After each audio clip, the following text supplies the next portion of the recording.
C'est une matinale sponsorisée par l'oncle Sam, en quelque sorte. On va continuer à... On va rester en Amérique, justement, avec la chronique culture, avec vous, Jean Chamoulot. On va parler cinéma ce matin, on est mercredi, on commence avec la Palme d'Or. On va parler de Palme d'Or, d'Anora, précisément, le film de Sean Baker, et le dernier film de Clint Eastwood aujourd'hui. Ce qui est bien avec l'Amérique, c'est que c'est un bon sujet pour le cinéma, quand même. C'est facile de piocher dedans. On va parler d'abord d'Anora, donc la dernière Palme d'Or au Festival de Cannes. L'histoire, Anora, donc une jeune stripteaseuse, se transforme en Cendrillon des temps modernes lorsqu'elle rencontre le fils un peu déjanté d'un oligarque russe. Sean Baker, le réalisateur, met en avant les laissés pour compte de l'Amérique avec ce récit mettant en scène une gogo danseuse et escorte. Elle va épouser son prince charmant, mais la nouvelle ne plaît alors pas du tout aux parents du jeune homme qui vont tout faire pour annuler ce mariage. Le conte de fées vole alors en éclats. Extrait. Accepterais d'être exclusivement avec moi? J'en veux 15. Cash et payé d'avance. C'est que t'es drôle, quoi. Veux-tu m'épouser? T'es sérieux, là? Pendant 2 semaines, je te surveille pas et tu te maries avec une prostituée. Mais qu'est-ce qui se passe, bordel? Le père d'Ivan veut faire annuler ce mariage. On ne va pas divorcer! Wow. Impressionnant. Alors le scénario montre une Amérique corrompue par l'argent et par les excès. Le monde en fait des travailleurs du sexe sert de miroir pour dresser le portrait satirique du pays. Et puis le réalisateur, il en parle mieux que moi. C'est un film qui tente de montrer ce que nous avons tous en commun. C'est une histoire universelle. J'utilise l'histoire d'une travailleuse du sexe pour la rendre universelle. C'est ce que je veux montrer, que nous avons plus de choses en commun que de différences. Il y a des milliers d'histoires de vie à raconter dans ce monde du sexe. Tout ont en commun de raconter notre condition humaine.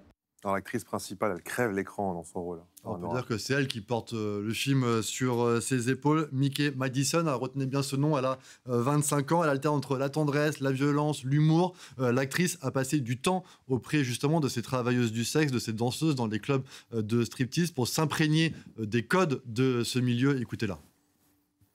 J'ai été dans de nombreux clubs à New York et à Los Angeles, où j'ai observé et rencontré de nombreuses danseuses. Je me suis plongée dans cet univers. Beaucoup de personnes m'ont conseillé et entourée pour donner le plus de profondeur possible à mon personnage. J'ai appris à comprendre le travail des stripteaseuses, des prostituées. J'ai même appris à danser.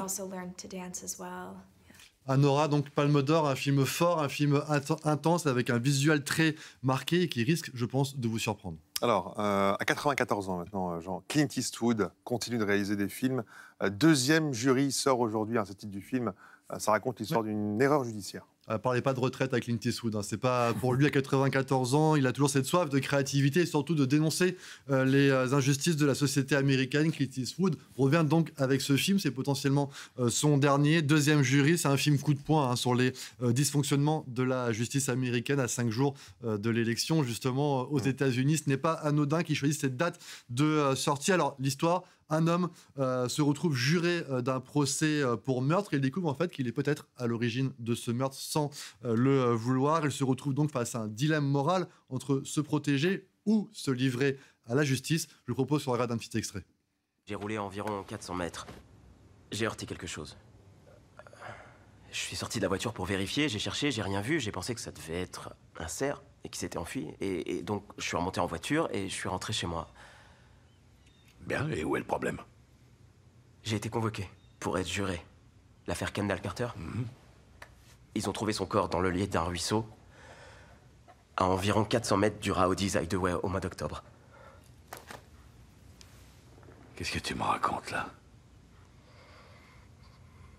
Que c'était peut-être pas un cerf. Un thriller un peu machiavélique à la Hitchcock qui questionne... Daïk aime particulièrement ce genre de thriller. Ouais, non mais c'est... J'aime bien aussi quand il en parle. Pardon. Merci beaucoup, c'est très gentil. Non, c'est vraiment un film un peu à la Hitchcock. On est sous tension pendant tout le film. On ne sait pas vraiment si le personnage principal va se livrer ou pas. On suit au fur et à mesure ces dilemmes, ces questionnements. Ça rappelle un petit peu aussi 12 hommes en colère qui questionnent aussi cette question d'être juré. Qu'est-ce que ça implique d'être juré aux États-Unis? C'est probablement le dernier film de Clint Eastwood. En tout cas, c'est ce qu'il a annoncé. Mais c'est un film très fort et qui dénonce beaucoup de choses sur la société américaine. Oui, Oui, c'est là où je voulais parler. Jamais, c'est pas que vous m'avez parlé. C'est vraiment le dernier parce que c'est. Il a 94 ans quand même. Qu'est-ce que vous en savez peut-être Ben oui, non, mais est-ce qu'il a. C'est lui qui l'a dit. Il l'a dit. Il l'a dit. C'est pas moi qui l'insinue. Il l'a dit. Il veut finir en beauté et c'est une belle manière de terminer. Juré numéro 2, donc signé Clint Eastwood à 94 ans. C'est à voir en salle. Ça sort ce mercredi. Merci beaucoup, Jean. Jean Chamoulot pour la chronique culture.